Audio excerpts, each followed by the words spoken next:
Salut, bienvenue sur Lambdaman. On va parler boxe aujourd'hui, avec un anime qui a maintenant plus de 20 ans quand même.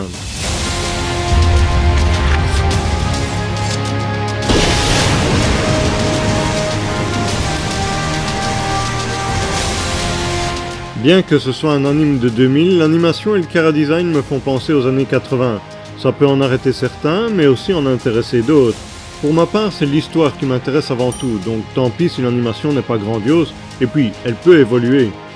Alors que peut bien raconter une histoire de boxe? Ici le scénario va être assez classique dans le genre.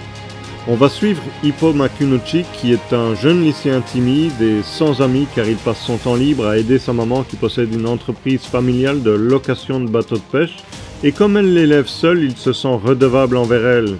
Mais malheureusement, il se fait aussi martyriser par une petite bande d'abrutis qui raffolent viser les plus faibles, et s'acharne trop souvent sur Ippo. Mais un jour, quelqu'un qui courait va être témoin de la scène et va intervenir. Il fera fuir les petites frappes sans même donner un seul coup, et va alors amener Ippo au club de boxe qu'il fréquente pour le soigner et attendre qu'il retrouve ses esprits. À son réveil, Ippo se verra proposer de passer ses nerfs sur un sac de frappe, et après un premier essai ridicule, et un deuxième un peu plus énergique, notre bon samaritain va lui donner des conseils pour tirer un maximum d'énergie de sa frappe. Et à la surprise générale, le sac sera envoyé valdinguer, mais Ippo ne réalisera même pas l'exploit qu'il vient d'accomplir. Une chose est sûre, il a du potentiel, et il va se voir remettre des cassettes de matchs de boxe, quand je te disais que ça faisait années 80, afin de l'aider à combattre sa peur et ainsi pouvoir se défendre. Après les avoir regardés plusieurs fois, il achètera une revue de boxe et découvrira que son bienfaiteur est en fait Mamoru Takamura, un jeune boxeur pro, et après avoir mûrement réfléchi, décidera de se lancer lui aussi dans ce sport. Mais Takamura ne sera pas aussi enthousiaste que lui et lui recommandera de ne pas décider ça sur un coup de tête.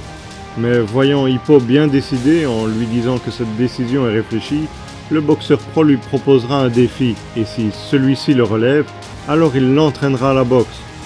Voilà ce que l'on peut découvrir dans ce premier épisode, et s'il n'y a pas grand chose, que le scénario est plus que classique, il a quand même réussi à m'absorber.